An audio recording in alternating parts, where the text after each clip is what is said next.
A atração a seguir é recomendada para todas as idades.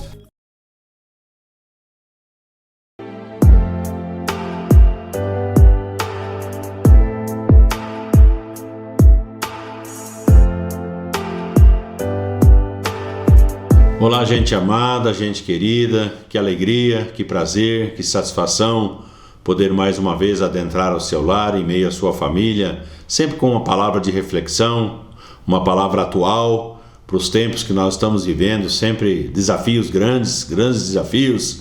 Eu vou chamar a sua atenção para um texto do apóstolo Paulo, constante da carta aos Efésios, capítulo 4, o versículo 22, 23 e 24. Efésios capítulo 4, do 22 para frente, onde o apóstolo Paulo diz assim, no sentido de que, quanto ao trato passado, guarde essa expressão, trato passado, quanto ao trato passado, vos despojeis do velho homem que se corrompe segundo as concupiscências do engano, e vos renoveis no Espírito. Essa é a segunda frase que eu quero que você guarde. Renoveis no Espírito do vosso entendimento. Terceiro, e vos revistais do novo homem criado segundo Deus, em justiça e retidão procedentes da verdade. Esse é o texto. O apóstolo Paulo ele tinha uma linguagem difícil, né? Um erudito, um doutor, e a linguagem dele é bem complicada para a gente entender, mas com algum esforço e com a nossa inteligência nós vamos certamente conseguir decifrar aquilo que ele tencionou escrever aqui nesse texto. Só para lembrar você que o apóstolo Paulo escreveu a carta aos Efésios quando estava preso, já sentenciado, aguardando a sua execução. Ele escreveu essa carta no ano de 61 depois de Cristo, da cidade de Roma, como eu disse, já sentenciado. Paulo foi decapitado no ano 64, então 3 anos e pouco antes da sua sentença ser levada a efeito, o apóstolo Paulo escreveu essa carta aos Efésios.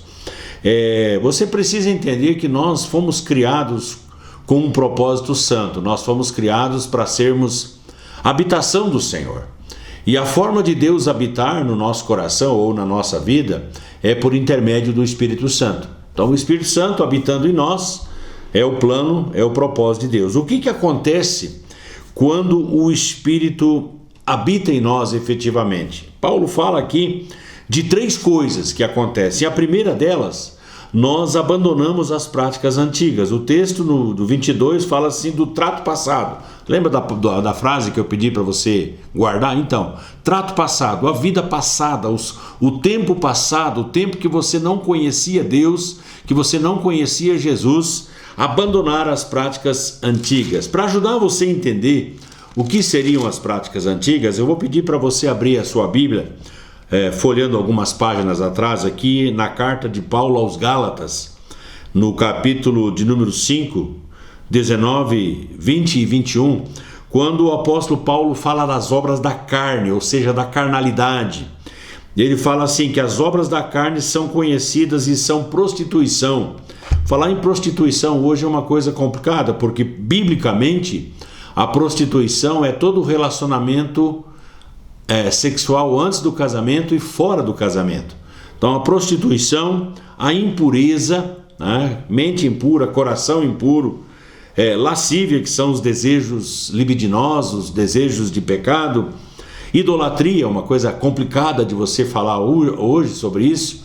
O reformador Martim Lutero, ele dizia que aquilo a que prendes o coração, o teu coração, e confias, isto, digo, é propriamente o teu Deus. Então essa questão do coração cheio de coisas às quais ele está apegado, coisas do mundo, sejam imagens, sejam pessoas, enfim, a idolatria, feitiçarias, inimizades, porfias, que são aquelas disputas por posição, disputa, enfim, todo tipo de disputa, ciúmes, iras, discórdias, dissensões, facções. A palavra facções aqui do grego é hairesis, de onde vem a nossa palavra heresia. Então as heresias, os ensinos errôneos, essas coisas, invejas, bebedices, glutonarias e coisas semelhantes a essas, a respeito das quais vos declaro, como já outrora vos preveni, que não herdarão o reino de Deus os que tais coisas praticam. Paulo está falando aqui dessas coisas. Então, essas são as práticas do tempo em que nós não conhecíamos Jesus como nosso Senhor, as práticas do tempo em que nós não tínhamos um relacionamento vivo com o nosso Deus. Então, a primeira coisa que acontece quando o Espírito Santo habita em nós é esse abandono dessas coisas que deturpam o caráter, que deturpam os nossos conceitos e que maculam, vamos dizer assim, o nosso convívio, seja dentro de casa, na sociedade, no trabalho, enfim. A segunda coisa que acontece quando o Espírito Santo habita em nós é a mudança na forma de pensar, que é o que ele trabalha nesse texto que eu pedi para nós lermos em conjunto, no verso 23, que é a renovação no espírito do entendimento. Então, nós mudamos a nossa forma de pensar quando nós passamos a nos relacionar com Deus e com o Espírito Santo. O apóstolo Paulo, escrevendo aos Romanos, capítulo 12, verso 2, ele disse: transformai-vos pela renovação da vossa mente, para que experimenteis qual seja a boa, agradável e perfeita vontade de Deus. A ênfase no transformar-se, transformai-vos. A palavra no texto grego, o verbo no texto grego é metamorfoste, a conjugação verbal do verbo metamorfol. E aí nós somos remetidos à palavra no português que é a metamorfose. Metamorfose, e eu brinco na igreja quando eu prego sobre isso, é você passar do estado larvático para o estado borboletesco, ou seja, nada parecido com aquele casulo, mas do casulo surge uma linda e maravilhosa borboleta. Então a transformação é isso, é essa ideia que o texto quer passar, ou seja, nada parecido com aquilo que era antes, mas com aquilo que se tornaria nas mãos do Senhor e a partir da ação do Senhor. Paulo está dizendo aqui, olha, transformem, metamorfoseiem a vossa maneira de pensar. E eu acho que aqui nós temos grandes desafios. É difícil você fazer uma pessoa entender que ela precisa mudar de vida, mudar de conceito, mudar de posturas, algumas vezes até de ambiente, para que ela possa, vamos dizer assim, alcançar o plano e o propósito que Deus tem determinado para a sua vida. Então Paulo está falando aqui do que acontece quando nós somos habitação do Espírito Santo. Primeiro, nós abandonamos as práticas antigas, como eu falei. Segundo, nós mudamos a nossa forma de pensar. E a terceira coisa que ele fala no texto que eu li de Efésios, capítulo 4, 22 a 24, é o desenvolvimento do caráter de Cristo. Ele fala isso no verso 24: vos revistais do novo homem, ou seja, da nova pessoa, que é um novo jeito, um novo gosto, novas preferências. Então o apóstolo Paulo fala de um caráter transformado, que nós somos remetidos ao fruto do Espírito. O mesmo texto que eu li antes para você de Gálatas capítulo 5, do verso 22, do verso 23, diz o seguinte: mas o fruto do Espírito é o que? Amor. Amor aqui não é sentimento. O amor aqui, a palavra é ágape, não é um mero sentimento, mas é o amor de Deus em ação, o amor de Deus que ele é derramado em nossos corações pelo Espírito Santo, conforme o apóstolo Paulo trabalha.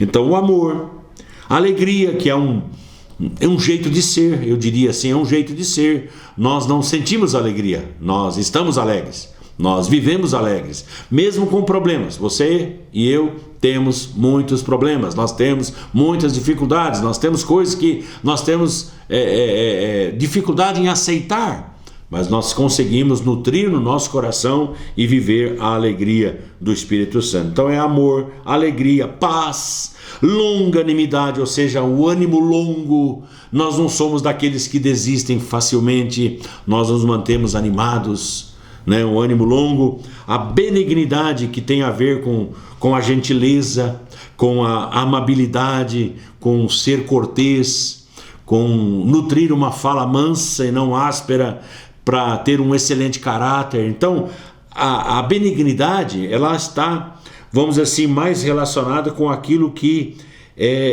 nós temos, que nós sentimos. E aí ele fala de um outro termo, que é a bondade, que tem a ver mais com o fazer, com as nossas realizações. Tanto ser benigno como ser bondoso tem a ver com ser pleno do Espírito Santo de Deus. Nós precisamos aprender a viver essa benignidade e também a bondade de Deus nas nossas ações. Então, tanto a benignidade como a bondade são aspectos, vamos dizer assim, que remetem ao caráter de Cristo em nós, essa necessidade de nós percebermos quando que o Espírito Santo habita na nossa vida. É quando nós desenvolvemos o caráter de Cristo, que são essas obras do fruto do Espírito Santo. A pergunta que eu quero fazer agora é: que outros meios Deus poderia usar para nos aperfeiçoar e para nos levar à maturidade em Cristo? Quais os outros meios que Deus poderia usar para nos aperfeiçoar ou nos levar à maturidade? Basicamente, nós tratamos como sendo três ferramentas ou três áreas. A primeira delas é a palavra de Deus. Deus usa a sua palavra para nos aperfeiçoar. Segunda coisa, Deus usa pessoas, e geralmente são as pessoas mais problemáticas, são as pessoas, vamos dizer assim, mais intransigentes, são essas pessoas que nos ajudam a nos tornarmos pessoas melhores, para a honra e para a glória do nome do Senhor. Então, a palavra, as pessoas e as circunstâncias são os três grandes elementos, vamos dizer assim, que vão nos ajudar a chegar a essa maturidade ou a esse aperfeiçoamento. Então, a palavra de Deus, ela supre a verdade que nós precisamos para crescer. Guarde bem isso.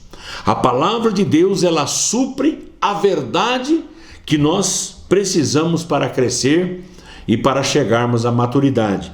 As pessoas, elas suprem, vamos dizer assim, o apoio, a base, a sustentação que nós precisamos para crescer ou para chegar ao crescimento. Então você tem a palavra como sendo o suprimento da verdade para que possamos chegar à maturidade. Você tem as pessoas que vão suprir o apoio, que nós precisamos para crescer, e você tem as circunstâncias que vão suprir, vamos dizer assim, o ambiente que nós precisamos para crescer.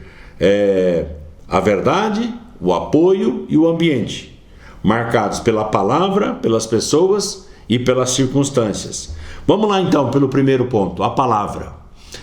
Deus me aperfeiçoa pela palavra. A palavra nos oferece a verdade para crescer. Em João capítulo 8, verso 32, a palavra diz: conhecereis a verdade, e a verdade vos libertará. O que liberta o ser humano, o que produz a libertação, não são os conceitos, não são as filosofias. O que produz a libertação, o que produz a transformação, a renovação, é a verdade da palavra de Deus.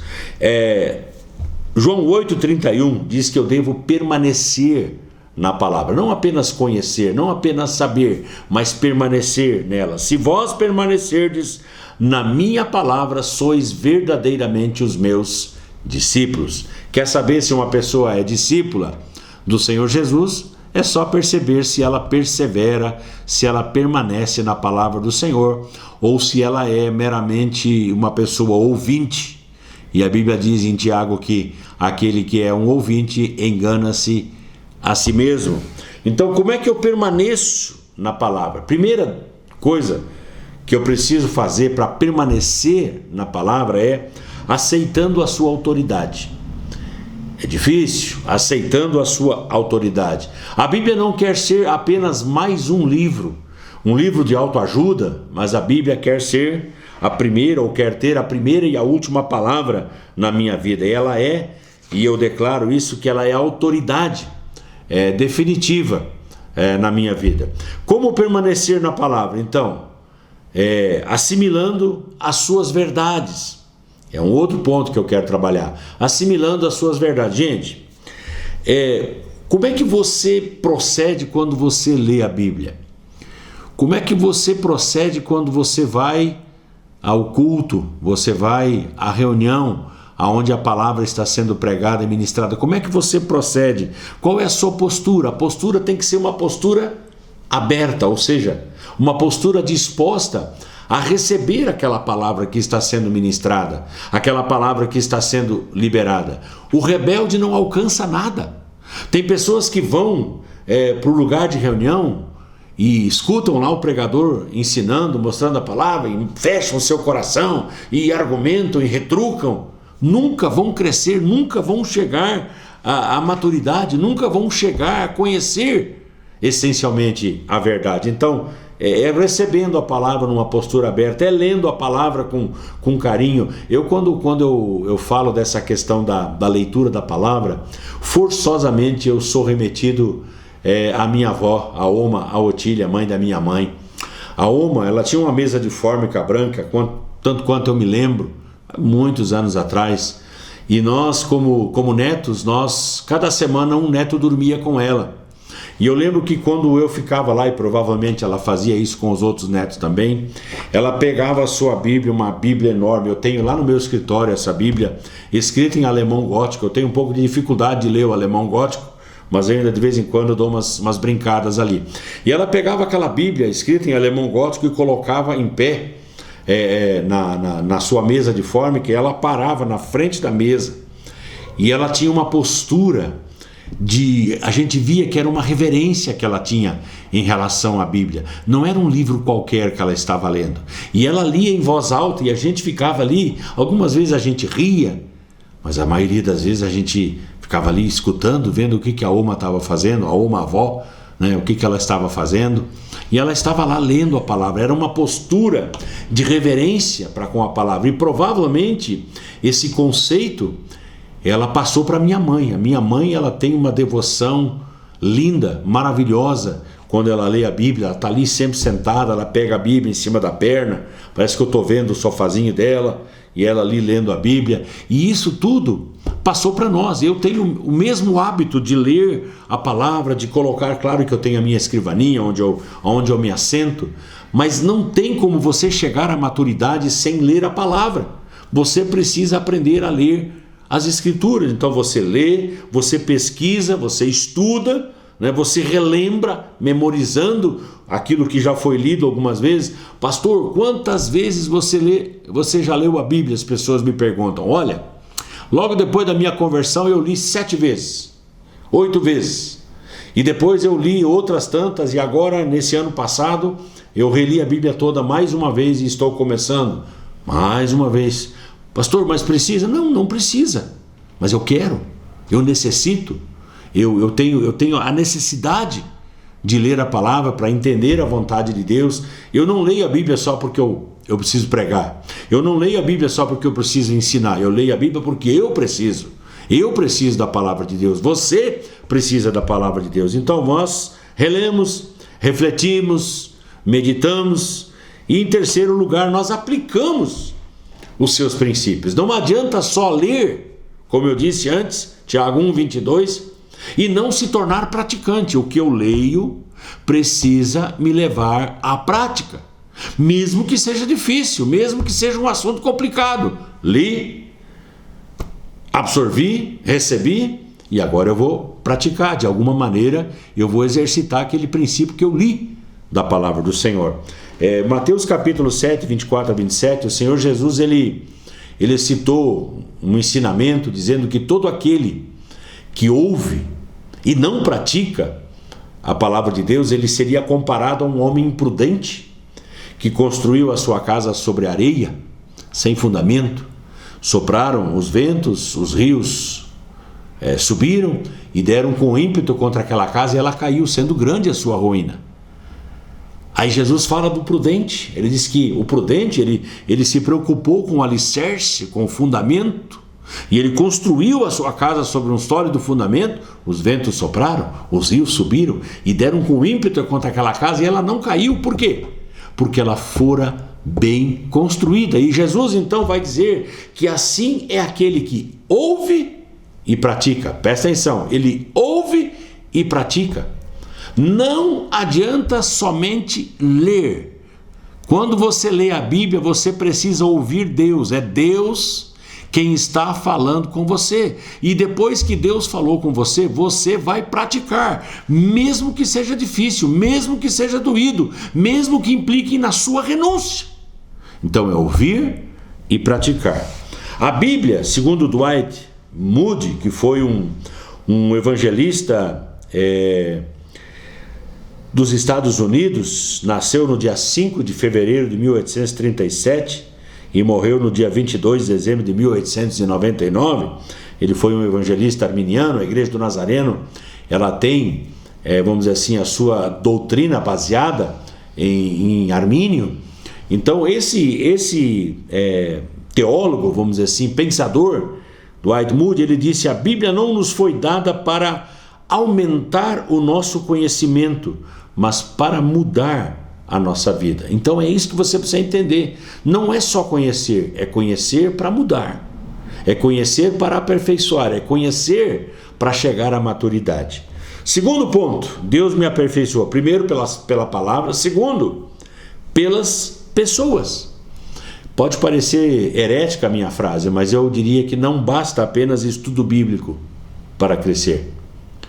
Você precisa de gente, você precisa de pessoas para que você possa crescer. Quando eu preguei na igreja sobre esse texto, eu levei um facão e eu levei uma lima, e eu comecei a passar aquele facão naquela lima assim, e a igreja ficou me olhando, e eu fui passando aquele facão, fazia aquele barulho característico, e eu passava o facão mais uma vez e fazia aquele barulho na frente do microfone, todo mundo me olhando, o que o pastor vai dizer, né? Aí eu peguei aquele texto de Provérbios, capítulo 27, verso 17, que diz que assim como o ferro com o ferro se afia, assim o amigo ao seu irmão.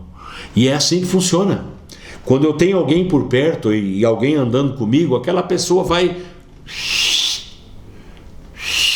limar a minha vida, vai aperfeiçoar áreas da minha vida que eu não vejo, que eu não enxergo. E ele enxerga, ele vê, e ele não vai fazer isso num tom de acusação, me colocando para baixo, mas ele vai me ajudar a enxergar áreas da minha vida que eu não estou enxergando, falhas que eu estou tendo, que eu não estou percebendo. Por isso que eu acho o discipulado uma coisa tão fantástica, tão fenomenal. Eu estou chegando agora no 31º volume para discipulado, escrevendo, terminei agora de manhã o 31º volume. O que eu faço? Eu ensino a igreja a sentar-se de 2 a 2. Cada pessoa tem o seu discípulo, cada pessoa tem o seu discipulador, e um cuida do outro. Então são áreas da nossa vida aonde nós vamos sendo trabalhados e aperfeiçoados. A maioria das igrejas hoje não quer fazer isso. Por quê? Sabe por quê? Porque dá muito trabalho. Gente, dá trabalho. Fazer discipulado dá trabalho. Trabalhar em grupos de amor e cuidado, ou em células, como algumas igrejas falam, dá muito trabalho. É muito melhor você pegar uma multidão e você vai lá para o púlpito e prega, ensina, libera a palavra e agora manda para casa, cada um que se vira. Agora, quando você está num pequeno grupo, 2, 3, 4, no máximo 5 pessoas, ali você tem acesso ao coração, você tem acesso à vida daquela pessoa, e ela vai sendo transformada e moldada para adquirir o caráter de Cristo, que é o tema que nós estamos trabalhando. Terceira e última coisa, Deus ele me aperfeiçoa pelas circunstâncias, é pela palavra, é por pessoas que estão no nosso caminho, né? E ele me aperfeiçoa pelas circunstâncias. Romanos 8, 28 diz que sabemos que todas as coisas cooperam para o bem daqueles que são chamados segundo a vontade do Senhor. Cooperam para o bem daqueles que amam a Deus, daqueles que são chamados segundo o seu propósito. Todas as coisas no seu conjunto cooperam para o bem, para o nosso bem. Então nós temos que entender que as circunstâncias não foram geradas na nossa vida para produzir em nós a murmuração, mas as circunstâncias foram geradas, elas existem para nos levar à maturidade, para sermos melhores do que nós temos sido até então. Então não reclame das circunstâncias. Continue crendo e confiando que o Senhor tem o comando e o controle de todas as coisas nas suas mãos, e você vai ser, como eu quero ser, uma pessoa sempre e cada dia melhor. Tá bom? Pensa nisso enquanto eu chamo você para nós orarmos. Paizinho querido, mais uma vez, muito obrigado pela tua palavra. Obrigado por este programa. Obrigado pela liberdade que eu tenho de poder chegar aqui e compartilhar da Tua palavra com tanta liberdade, com tanto amor, Senhor. Abençoa essa casa, abençoa essa família, ajuda cada um aqui a permanecer na palavra do Senhor, ajuda cada um aqui, Deus, a entender que as pessoas à sua volta foram ali colocadas para o seu aperfeiçoamento. Ajuda-nos a entender, ó Deus, que as circunstâncias da vida também fazem parte do Teu processo, do Teu plano, do Teu propósito para nos levar à maturidade em Cristo. Livra-nos da murmuração, Senhor. Não queremos reclamar, não queremos murmurar, mas agradecer e procurar ver em todas as coisas a Tua mão e o Teu propósito. Oramos com alegria e o fazemos em nome do Senhor Jesus. Amém e amém. Gente amada, gente querida, fiquem todos debaixo da graça e da paz do Senhor Jesus.